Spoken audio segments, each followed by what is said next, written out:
Je vous l'ai promis, il est enfin là. Voici le résumé complet de l'arc Entraînement des piliers de Demon Slayer.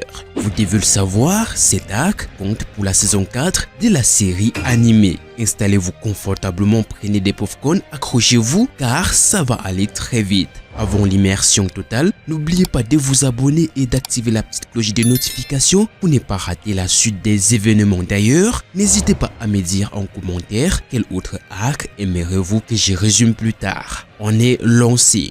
Après le départ de Tanjiro du village des forgerons, tout fut déplacé. Zone plus qu'importante pour l'organisation des profondeurs, ils n'ont pas eu d'autre choix que de créer ce qu'ils ont nommé des villages modes. Au cas où, l'emplacement du village principal était découvert. Il se doit d'être inconnu non seulement pour les profondeurs, mais surtout inconnu pour Muzan et sa bande. Comme on dit chez eux, après la victoire, c'est la défaite. Voilà Tanjiro qui fait une semaine pour se réveiller du lit d'hôpital après ce qui s'est passé. Quant aux piliers de la brume et de l'amour, il ne leur a fallu que 3 jours pour être complètement remis sur pied. Pour ce qui est de la situation de Nezuko, elle n'a pas avancé d'un pouce. Elle est avec Tamayo pour les recherches, mais ça ne donne rien de concluant. On ne sait pas si elle va redevenir humaine ou va-t-elle complètement s'échanger en démon de niveau supérieur. Rappelez-vous, elle marche désormais sous le soleil. Cela dit, elle retrouve peu à peu le parler, la parole. Elle peut déjà échanger quelques mots, suffit qu'elle réapprenne. On note par exemple Inosuke qui, suite à une blessure, s'est rendu au domaine des pavillons où il l'a croisé et elle a appris à prononcer son nom. Ouais, ce ne fut pas une tâche facile, mais disons qu'il s'est battu et elle aussi a donné le meilleur d'elle-même. Zenitsu l'a aussi rencontré et vous savez comment est le personnage. Il est surpris qu'elle peut désormais parler et est convaincu que c'est pour lui qu'elle s'efforce à retrouver la parole. Le mariage, vous connaissez, il se tue l'occasion pour réitérer sa demande au mariage. Sauf qu'il s'est fait appeler Inosuke. Là, il est vénère. Après une double confrontation contre des lunes supérieures, ça ne pouvait pas manquer le rassemblement de tous les piliers pour une réunion d'urgence. Avant l'arrivée du chef pour présider cette réunion, on peut voir la frustration des ennemis de ne pas en croiser des lunes supérieures. Tout ce qu'il veut, c'est se les faire. Et de l'autre côté, Guillemets qui continue d'assécher son corps en pleurant. Ouais, c'est son comme ça. Finalement, la réunion n'est pas présidée par le chef en personne, car son état s'est encore plus détérioré. C'est Amane Ubuyashiki qui le représente. Elle met directement sur la table les marques des profondeurs et vu la tête que font Muishiro et Mitsuri, ils n'étaient même pas au courant qu'ils avaient eu une marque quand ils ont vaincu leur adversaire. Amane informe sur le fait qu'il existait auparavant des spadassins. Ils sont les seuls qui ont failli vaincre Muzan et ils étaient tous porteurs de cette marque. Et bien sûr, ils utilisaient le souffle originel. Vu les réactions, on peut conclure qu'aucun des piliers n'avait connaissance de l'existence de cette marque. L'avantage qu'a cette marque, en plus de booster la puissance du porteur, c'est qu'il peut se répandre aux profondeurs qui sont près de celui qui a réussi à l'activer. Mais comment ça marche? Telle est la question car ni Tanjiro ni Tokito, encore moins Mitsuri, n'ont pu donner une explication claire qui pouvait aider à comprendre le fonctionnement. Muishiro a quand même parlé de sa température corporelle quand il était en transe et de son pouls. Donné aussi simplement, ça ne dit pas comment l'activer, mais tel est l'objectif des piliers désormais, activer la marque des profondeurs. Voilà la raison de l'entraînement des piliers. Et même si seuls les élus peuvent l'activer, c'est tous les profondeurs de bas niveau encadrés par les piliers qui y participent. Donc tout le monde. La réunion s'achève et une fois Amane parti, Tomioka déclare qu'il ne participera pas à cet entraînement et cela ne le concerne pas. Pendant que ses collègues gueulent, il se retourne et est sur le point de mettre les voiles. Et c'est là que Sanemi se tourne vers lui et est prêt à lui sauter dessus. Tanjiro se met en travers de sa route couplée à l'immense pression déchargée par Guillemets. Il suggère d'ailleurs de le laisser partir et propose une discussion quant à comment se déroulera cet entraînement.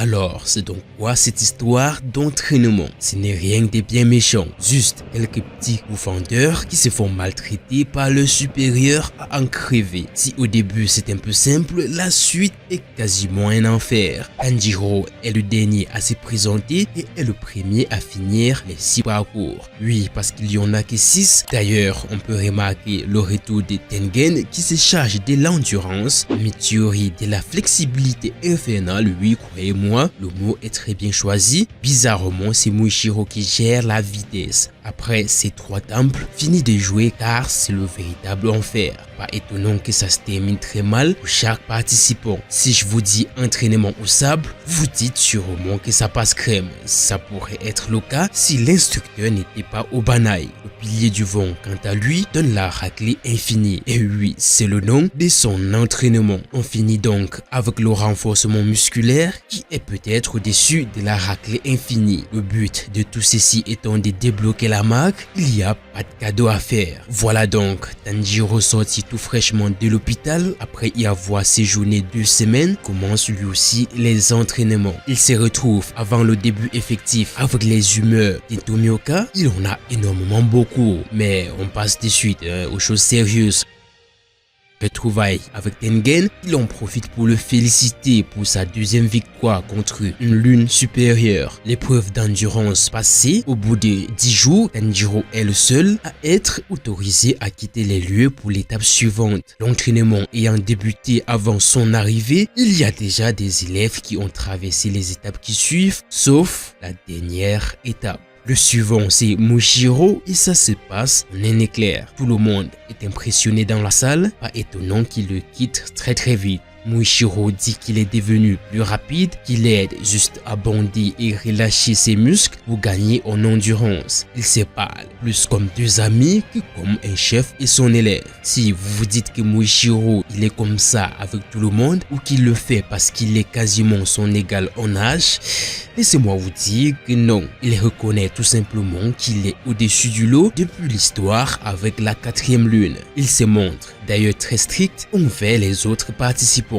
Favoritisme, à vous de faire votre propre avis. À l'épreuve suivante, on retrouve Miss Néné. Ne m'en voulez pas, mais c'est ce qu'elle est. Ces épreuves, c'est ça. Déguiser tout le monde en danseur des musiques classiques et briser tout ce qui est articulation, tendon pour une meilleure flexibilité, dit-elle. Rappelez-vous, son entraînement, c'est la flexibilité infernale. Et là aussi, Tanjiro passe très vite. Il s'est fait un premier ennemi, car oui, un deuxième l'attend, les pieds fermes après le premier enfer. On l'accueille comme un amant et vous savez pourquoi. Dans cette étape, c'est plus un enfer pour les autres que pour Tanjiro lui-même. Voyez vous-même des personnages attachés qui encaissent des coups. Ici, on s'entraîne au maniement de la lame et l'objectif de Banai étant de le faire en évitant les obstacles. Il n'a pas trouvé mieux qu'attacher des humains comme obstacle histoire que ça fasse un peu plus vrai. Ils sont faibles, ils sont lents, ils oublient vite et ils l'ont gonflé. Même si le sabre utilisé est en bois, je ne pense pas que quelqu'un aimerait recevoir des coups avec. On parle en plus d'un maître de l'escrime qui se déplace tel un serpent. Il n'y en a pas 2 dans l'œuvre comme lui. Si Tanjiro ne veut pas finir attaché aussi au poteau, il a intérêt à éviter 3 des 4 éléments qui font craquer au Banai. Le dernier est déjà fait, il ne l'aime pas et il n'a jamais vraiment aimé la tête de Tanjiro. Vous imaginez que juste la voir le gonfle déjà. Évidemment que là, Tanjiro ne peut plus faire le malin. On est dans le top du top des piliers les plus puissants et techniques.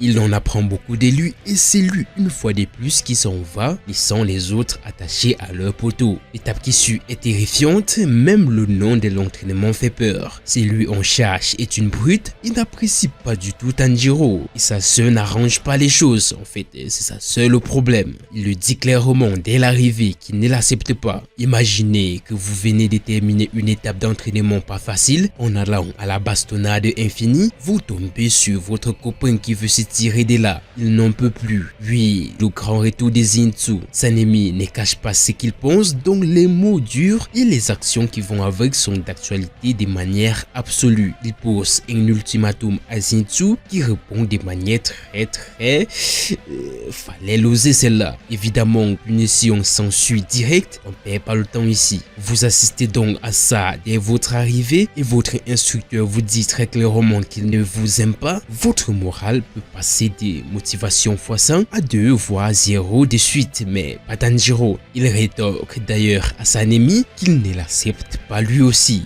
car il a fait du mal à sa sœur autrefois avec la tête haute. Maintenant, faudra assumer ses tirs à l'entraînement car c'est pire que ce qu'il pensait. Une fois dedans, c'est le massacre. On dirait que quelqu'un dans cette salle doit quelque chose à Sanemi. Tanjiro qui vient de faire la bouche, évidemment que la première journée se termine avec des bleus et blessures un peu partout. Visage gonflé, bref, tout le corps. Il applique son entraînement à la lettre, tel que dit. Pour cette fois, on peut le dire, Tanjiro n'a vraiment pas eu le temps de prouver qu'il pouvait passer à l'étape suivante parce qu'il a été compétent. Il s'est immiscé dans un problème familial et il a fallu le coup de pouce de l'administration pour qu'il évite la mort. C'était de toutes les façons la meilleure chose à faire. Il pouvait se faire tuer comme les Blacks. Vous le savez, Sanemi est le plus instable de tous les piliers. Bon, pas instable, mais le plus lacostéen. C'est un mec de la rue. Vous avez eu son histoire à la saison 3. Vous savez qu'il gère tout lui-même depuis qu'il est petit et ça ne risque pas de changer. Il a failli crever l'œil de son petit frère juste parce que ce dernier lui a révélé son secret et ça ne l'a pas du tout plu. Sans l'intervention de Tanjiro, il serait devenu encore plus inutile qu'il l'est déjà. Et je dis ça, je dis rien. Mais remarque à faire ici, Tanjiro a pu suivre le déplacement de Sanemi, il est super rapide et puissant. Si Tanjiro arrive à le suivre ne serait-ce qu'un peu, c'est qu'il est déjà un poil au-dessus du niveau moyen. Mais on ne va pas s'arrêter là, il reste la dernière épreuve. Et c'est chez le pilier le plus puissant. Il est aveugle mais peut massacrer une mouche qui s'approche. L'accueil s'est fait en larmes comme vous pouvez l'imaginer. Il les présente ce qu'il faut faire pour terminer l'entraînement. Ils doivent commencer par endurer la puissance de la cascade d'eau, porter 3 troncs et pousser un rocher ayant pratiquement votre taille et traverser la ville avec. À la grande surprise, Inosuke est déjà là et est même déjà au port de la mort. Sous la chute d'eau, la température n'arrange pas les choses, mais il réussit à passer. Pareil pour la phase numéro 2, mais la dernière, faut croire que c'est pas une blague. Ça ne bouge pas d'un pouce et c'est où Tanjiro fait la différence. C'est vrai que Zenitsu en transe devait le faire si et seulement si il avait reçu l'information qu'il a eue avant que Tanjiro n'ait fini en premier. Il est venu après tout le monde et a fini avant tout le monde. Couplé à ces affrontements passés, est-ce qu'on peut dire qu'il ne mérite pas le titre de pilier, surtout sachant les critères. Notons que pilier ne veut pas forcément dire super puissant, mais suffisamment fort pour faire face aux lunes ne serait-ce que inférieures. Pour ce qui est des lunes supérieures, très compliqué même pour des piliers plus puissants de les prendre 1 versus 1. L'entraînement des piliers pas encore terminé pour plus de 99% des participants, il y a quand même une chose des plus intéressantes qui se passe. Si on laisse de côté Sanemi et Tomioka qui se choquent un tout petit peu, l'événement qui attire toute l'attention et marque la fin de l'arc, c'est l'arrivée de Muzan. Il débarque directement dans la chambre de Ubuyashiki. Rappel, ils sont de la même famille. Voilà, c'est tout pour cette vidéo. À bientôt pour une nouvelle. C'était The Gap sur Projet Manga.